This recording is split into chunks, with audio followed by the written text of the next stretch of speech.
Welcome to Terror Tales, the Bermuda Triangle. Even the name evokes a shiver down the spine of anyone who has dared to sail or fly through it. My journey began with a mixture of excitement and trepidation. A researcher's dream turned into a nightmarish reality that I would never escape.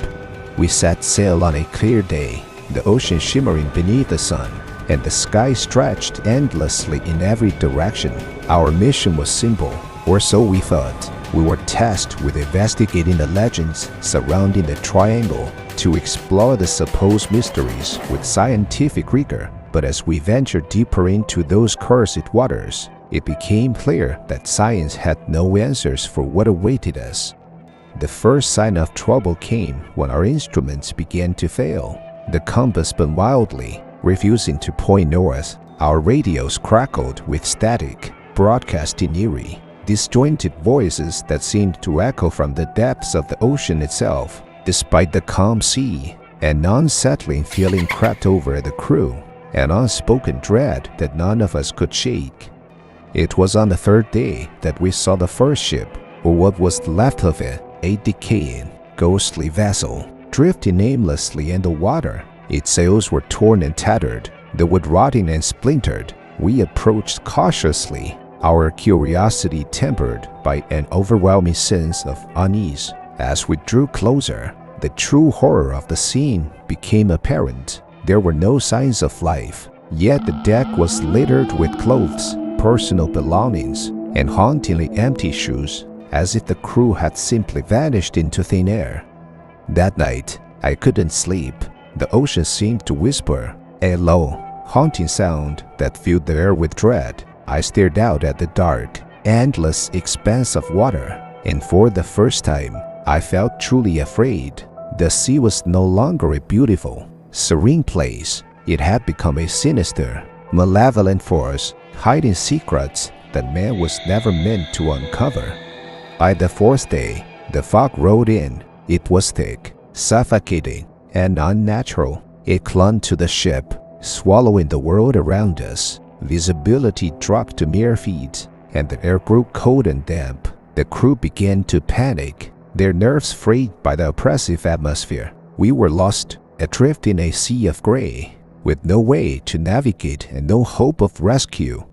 And then they came. At first, they were just shadows, barely visible through the fog. But as the night wore on, the shadows took form, ghostly figures, their faces twisted in agony, their eyes empty and hollow. They were the lost souls of the Bermuda Triangle, doomed to wander the phantom waters for eternity. Their whispers filled the air, a cacophony of despair that chilled me to the bone.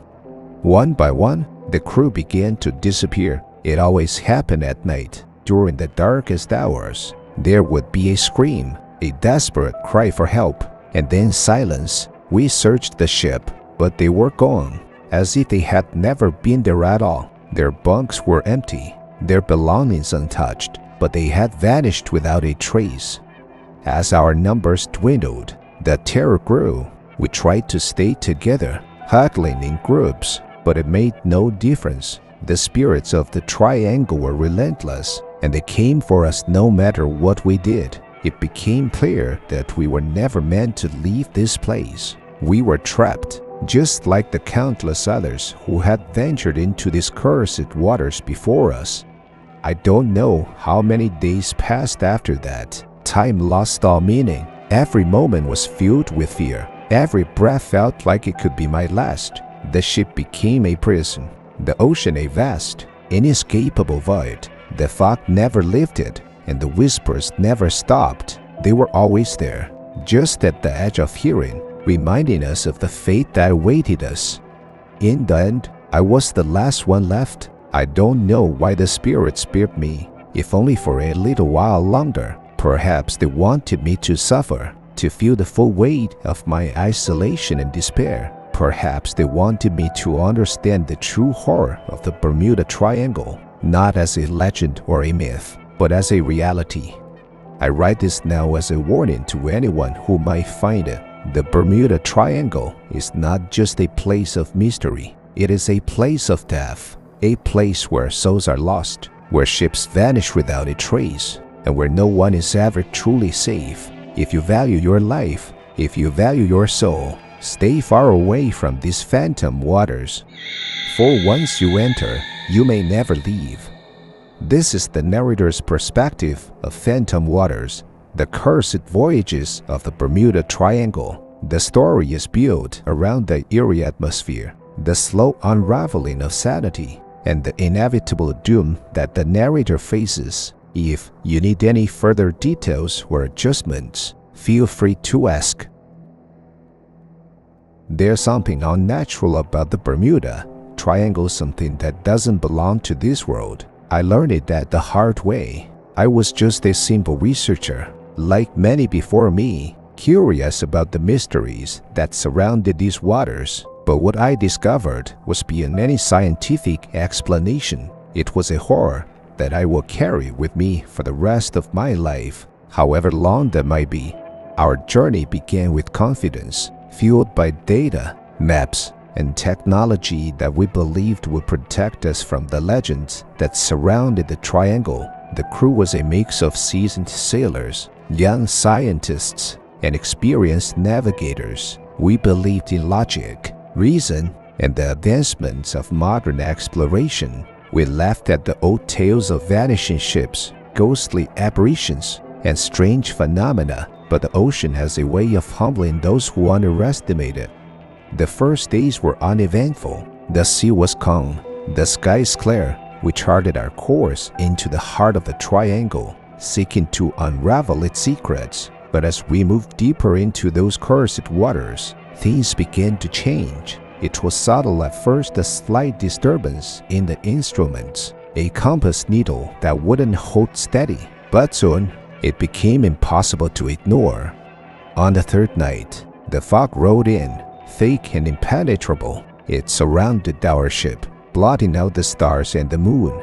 The air grew heavy, oppressive, as if the atmosphere itself was pressing down on us. The fog wasn't natural. It seemed to have a life of its own, moving in strange patterns, curling and shifting like something alive. We tried to navigate through it, relying on our instruments, but they became useless. The compass spun wildly, the GPS lost signal, and the radar showed nothing but static. We were adrift in an ocean of shadows, cut off from the world we knew. And that's when we saw the lights. Faint at first, barely visible through the fog, they flickered on the horizon, ghostly glows that seemed to beckon us forward, leading us deeper into the abyss. Against our better judgment, we followed them, drawn by a force we couldn't explain. The lights led us to a ship, a massive, dark silhouette that loomed out of the fog like a specter from another world. It was ancient, its hull covered in rust and barnacles, its sails tattered and torn, no flags, no markings, no signs of life. But it wasn't abandoned. As we drew closer, we could see thin shadows moving on the deck, figures that shouldn't be there. They were humanoid but distorted, twisted in ways that defied logic. Their movements were slow, deliberate, as if they were weighed down by the weight of centuries. We called out to them, hoping for some kind of response, but they didn't react. They didn't even seem to notice us, and then, without warning, they vanished. One moment they were there, and the next, they were gone, leaving only the empty ship behind. That night, the nightmares began.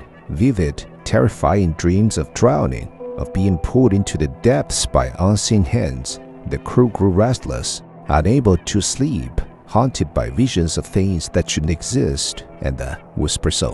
The whispers, they were everywhere, carried on the wind, echoing through the ship, voices that spoke of doom, of lost souls trapped in the triangle for eternity. We tried to leave, to turn back and escape this cursed place, but it was too late. The fog clung to us, refusing to let go. The ocean itself seemed to conspire against us, the waves growing higher, more violent. The ship groaned and creaked, as it was battered by forces beyond our understanding. And then the disappearances started. It began with one of the sailors, a young man named Jackson. He was on night watch, standing guard on the deck. When morning came, He was gone. No one heard anything. No one saw anything. His pulse was undisturbed, his belongings untouched, but he had simply vanished. Panic spread through the crew like wildfire. We searched the ship from top to bottom, but there was no trace of him. And then, the next night, it happened again. Another crew member, gone without a trace. We were being hunted, picked off one by something we couldn't see, something that lurked in the shadows. By the fifth day, the crew was on the verge of mutiny. The air was thick with fear and desperation. We were trapped in a nightmare with no way out, and that's where we found the abyss. It wasn't marked on any map, wasn't recorded in any log, but there was a massive chasm in the ocean, a black void that seemed to go on forever. The water around it was unnaturally still, as if it were waiting for something, and the whispers still were louder here, more insistent, more urgent. They told us to go down, to dive into the abyss and find what lay beneath. Some of the crew wanted to obey, to follow the voices and see where they led. Others wanted to flee, to get as far away from that place as possible. But it didn't matter, the ocean had other plans. Without warning, the ship lurched forward, drawn toward the abyss by an unseen force. We tried to fight it, but it was useless. The ship was being pulled into the darkness, and there was nothing we could do to stop it. The crew descended into madness, their minds unraveling as the abyss loomed closer. And then we were in it. The ship plunged into the abyss, the light fading until there was nothing but darkness. The pressure was immense, crushing, suffocating. The whispers turned into screams, the voices of the lost souls who had been trapped here for centuries, begging for release. I don't know how long we were down there. Time lost all meaning in the darkness. The crew was gone, consumed by the abyss, their bodies twisted and broken by the pressure. I was the last one left, alone in the shadows, surrounded by the ghosts of those who had come before. I write this now as a warning to anyone who might find it. The Bermuda Triangle is not just a place of mystery, it is a place of death, of darkness, of eternal torment. The abyss is real, and it is hungry. If you venture into these waters, you will never return. You will be lost, like all the others, a shadow in the depths, haunting the triangle forever. And now, I can't feel it coming for me too. This is the narrator's perspective of Triangle of Shadows, the haunting depths of the Bermuda Abyss. The story weaves together the eerie atmosphere, the creeping terror of the unknown, and the inescapable fate that the narrator faces. If you need any adjustments or further details, feel free to ask. Our expedition set out with the sole purpose of debunking the myths. A team of scientists, engineers, and seasoned sailors, armed with the latest technology and an unshakable belief in logic and reason. The ocean, we believed, could be explained, charted, understood, but the triangle, it had other plans. It began as our journeys down the clear skies and calm seas. We were confident, even excited, as we crossed into the triangle. The air was crisp, the sun glinting off the endless expanse of water. The instruments hummed with precision, tracking our progress. But as we ventured deeper into those infamous waters, something began to change. It was subtle at first, almost imperceptible. A faint crackle in the radar, a slight disturbance in the compass, an inexplicable loss of GPS signal. But we pressed on, dismissing it as mere glitches, anomalies that could be easily explained. Then came the storm. It rose out of nowhere, a monstrous wall of black clouds that swallowed the horizon. The wind howled, the sea churned, and before we knew it, we were caught in the heart of it. Waves crashed over the deck, lightning split the sky, and the ship groaned under the strain. We fought to keep control, but it was a losing battle. The storm had us in its grip, and it wasn't letting go. And then, just as suddenly as it had appeared, the storm vanished. We were left adrift in a dead calm. The sea was unnaturally still, the sky an oppressive shade of gray. No wind, no waves, no sound. It was as if the world had been muted, stripped of all life and motion. But the worst part wasn't the silence. It was the feeling, overwhelming sense that we were being watched. The crew was on edge, their nerves frayed by the sudden shift in the atmosphere. We tried to regain our bearings, to plot a course out of this eerie stillness, but the instruments were useless. The compass spun wildly, the radar showed nothing but static, and the GPS was dead. We were lost in the middle of the ocean, cut off from the rest of the world, with no way to navigate out. That's when we saw it, a shape in the distance, barely visible through the thickening fog. It was a ship, or at least it had been once. Its hull was corroded, its sails tattered, its deck covered in a thick layer of algae and barnacles. It looked like it had been adrift for decades, a ghost ship forgotten by time. But it wasn't empty. The Bermuda Triangle, a name that has haunted the minds of sailors, pilots, and adventurers for decades. Legends abound about this stretch of ocean, tales of missing ships, vanished planes, and strange occurrences that defy explanation. But those are just stories, I thought. Tales told to keep children awake at night. I was wrong, horribly wrong. As we drew closer, we saw thin figures moving on the deck, their forms barely human. They were twisted, distorted, their faces obscured by shadows. Their eyesight, if they had eyes, seemed to glow with a sickly green light. They didn't move like normal men, but shuffled and lurched as if their bones were broken, their flesh decayed. We called out to them, hoping for some kind of response, but they didn't react. They just stood there, staring at us with those glowing eyes, their mouths moving as if they were whispering something we couldn't hear. And then, without warning, they turned and vanished into the fog, leaving us alone with the silence. That night, the nightmares began, dreams of drowning, of being pulled into the depths by cold, clammy hands. The crew grew restless, unable to sleep, haunted by visions of things that shouldn't exist. But it wasn't just the dreams. There were voices, too faint whispers carried on the wind. Voices that seemed to come from nowhere and everywhere at once. They spoke of the abyss, of a place deep beneath the ocean where the lost souls of the triangle were trapped for eternity. We tried to leave, to turn back and escape this cursed place. But it was too late. The triangle had us in its grasp, and it wasn't letting go. The fog clung to us like a shroud, the air thick with the stench of decay. The sea, once calm, now roiled beneath us, as if something massive was moving just below the surface. The ship creaked and groaned, its timbers straining against forces we couldn't see. And then, the disappearances started.